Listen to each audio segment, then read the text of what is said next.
Saudara-saudari yang terkasih, kita pada hari-hari ini sudah semakin disibukkan oleh agenda-agenda yang akan segera terlaksana. Sebagai umat beriman, kita sudah semakin dekat untuk memulai masa pertobatan kita. Sudah akan memulai hari Rabu Abu, dan nanti selanjutnya kita akan melaksanakan pantang dan puasa. Semoga Bapak Ibu juga sudah menentukan kira-kira nanti mau pantang apa, mau puasa apa.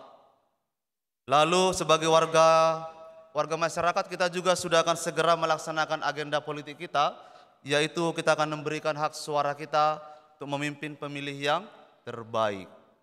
Sudah menentukan Bapak Ibu? Sudah? Syukur kepada Allah. Pilihlah sesuai dengan hati nurani. Dan kita juga sudah akan merayakan perayaan Imlek ya. Sincia. Semoga semuanya nanti membawa berkat untuk kita semua dan banyak orang juga boleh merasakan kebaikannya. Angpaunya yang bagus dibuat. Saudara-saudari yang terkasih dalam Tuhan, pada hari ini kita merenungkan tentang Yesus Sang Penyembuh. Salah satu kenyataan hidup kita sebagai umat beriman itu ialah bahwa jiwa kita ini rentan sekali pada dosa dan tubuh kita ini rentan sekali pada sakit penyakit. Ada penyakit yang cepat sembuh, tetapi ada juga sakit yang lama sekali membelenggu tubuh kita. Perikop Injil hari ini diawali dengan Yesus menyembuhkan ibu mertua Simon yang sakit demam. Pada zaman itu, sakit demam bukanlah penyakit yang biasa. Penyakit ini sungguh mematikan, merenggut nyawa banyak orang. Oleh karena itu, pada zaman Yesus, banyak orang mati karena mengidap penyakit ini dan tidak ada yang menyembuhkan segera. Dikatakan dalam Injil, Yesus menyembuhkan ibu mertua Simon ini dengan cara yang tidak biasa.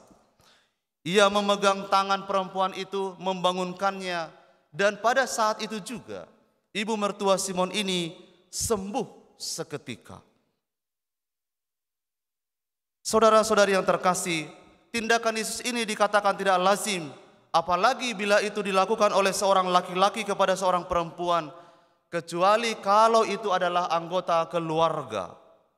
Tetapi Yesus melakukannya.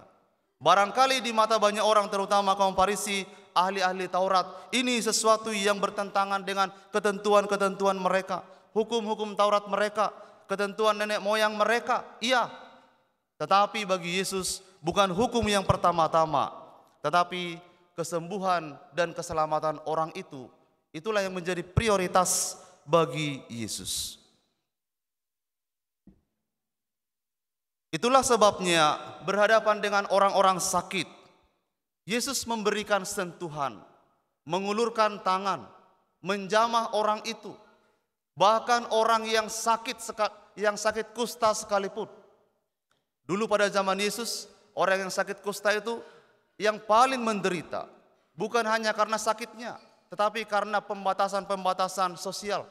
Mereka dibatasi, disingkirkan di tempat yang jauh. Dan lebih lagi mereka harus buat tulisan di sini, saya ini menderita sakit kusta. Sehingga orang lain semua tahu. Lalu orang tidak terjebak, orang tidak bersentuhan dengan orang itu. Dan harapannya orang yang sehat tidak tertular oleh sakit penyakit itu. Tapi saudara-saudari, lihatlah betapa Yesus itu Yesus tidak menjauhkan orang itu. Dia menyambut orang itu. Dikatakan dalam Injil Markus, Yesus menumpangkan tangannya dan seketika itu orang yang sakit kusta itu pun tahir, sembuh.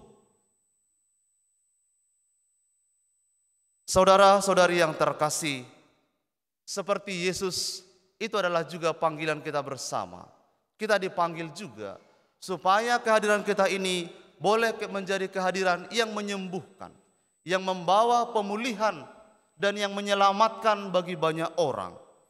Mungkin kita tidak semudah sehebat Yesus mungkin menyembuhkan sakit fisik orang lain, tetapi bukankah kita juga diberi kuasa oleh Yesus untuk menyambut orang? Kesembuhan sebenarnya dimulai ketika kita punya hati yang berpihak, hati yang terbuka, hati yang mau menyambut orang lain.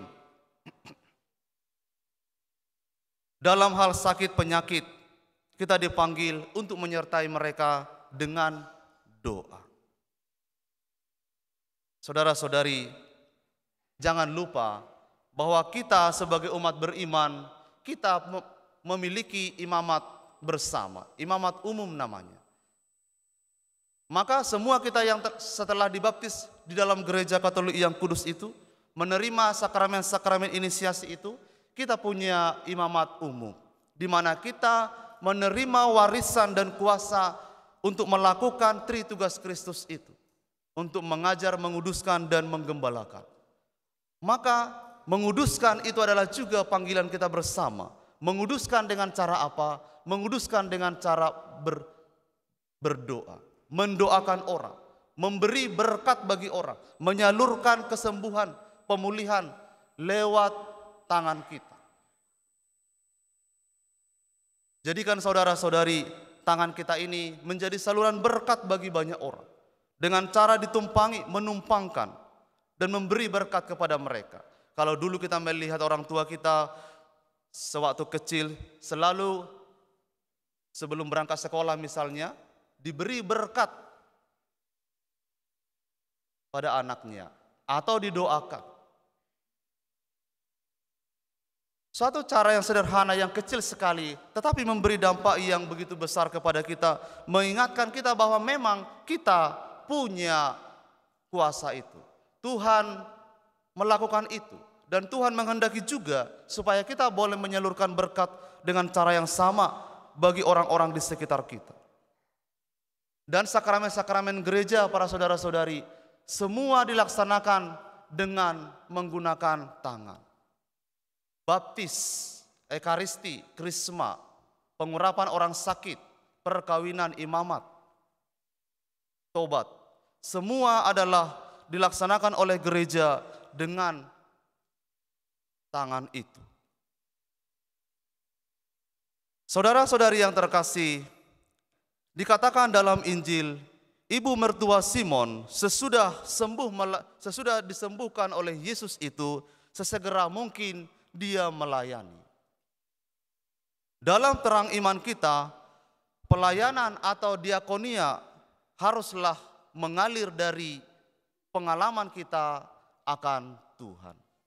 Titik balik dari pelayanan setiap orang beriman itu tidak cukup hanya keluar dari keinginan semata, tetapi sungguh-sungguh mengalir dari apa yang kita alami dari Tuhan. Santo Paulus yang kita dengar kisah pelayanannya di dalam bacaan yang kedua, para saudara-saudari, itu sungguh mengagumkan untuk kita. Paulus kiranya bukan orang yang sudah lama mengenal Yesus, yang sudah lama mengenal Injil Yesus. Paulus adalah orang yang dalam arti tertentu ditangkap oleh Tuhan, dipertobatkan oleh Tuhan dengan caranya yang barangkali banyak orang lain juga tidak mengalaminya. Dan itu menjadi titik balik bagi Santo Paulus untuk memberikan dirinya, bukan lagi untuk mengejar-ngejar orang-orang yang percaya kepada Yesus, tetapi justru mewartakan kepada orang yang belum kenal Injil Yesus, membawa mereka kepada Yesus. Saudara-saudari yang terkasih, semoga juga karya-karya pelayanan yang kita lakukan, sekecil apapun, baik di tengah keluarga, komunitas, dan masyarakat kita, kiranya itu bukanlah semata-mata karena dari keinginan kita, tetapi sungguh-sungguh ini adalah bentuk dedikasi kita, ungkapan iman kita, tanggung jawab iman dan moral kita kepada banyak orang. Saya tahu banyak di antara Anda yang terlibat baik di dalam gereja maupun di dalam hidup bermasyarakat. Semua itu kiranya boleh terus bertumbuh sebagai bagian dari karya pelayanan iman kita kepada banyak orang. Saudara-saudari yang terkasih, akhirnya dikatakan dalam Injil suci hari ini, sesudah Yesus melakukan semua itu, setelah Yesus menyembuhkan, mengusir roh-roh jahat dari orang yang kerasukan, Yesus mengajak mereka, mari kita pergi. Yesus mengajak para muridnya untuk pergi ke tempat yang terpencil dan berdoa. Tempat terpencil itu dalam Injil itu adalah tempat padang gurun, tempat yang sunyi sepi. Padang gurun itu memiliki arti yang sangat signifikan dalam iman kita. Padang gurun adalah tempat di mana Allah melakukan karya-karya yang mengagumkan. Ingatlah para saudara-saudari, di padang gurun Israel dibimbing oleh Tuhan. Selama 40 tahun Allah membimbing bangsa Israel dari tanah perbudakan ke tanah Kanaan. Di padang gurun Allah memurnikan bangsa Israel sampai akhirnya mereka menjadi miliknya sendiri. Di padang gurun juga Yohanes Pembaptis menyerukan pertobatan supaya orang-orang bertobat dan percaya kepada Allah. Dan di padang gurun juga Yesus dicobai oleh iblis dan Yesus memenangkan itu dengan baik. Saudara-saudari, artinya untuk kita adalah bahwa di padang gurunlah, padang gurun kehidupan kita adalah juga Tuhan ingin menyelenggarakan kehidupan kita. Sakit penyakit yang lama membelenggu hidup manusia barangkali juga bisa menjadi padang gurun tersendiri untuk kita. Di dalamnya kita bertanya, di dalamnya kita menanti tanpa ada batas. Tapi saudara-saudari, gereja mengundang kita hari ini lewat Yesus hari ini supaya dalam peristiwa yang gersang sekalipun sedemikian itu, isilah hari padang gurun itu dengan doa. Di dalamnya Tuhan ingin menyelenggarakan hidup kita, ingin menyembuhkan kita dan memulihkan kehidupan kita. Tuhan memberkati.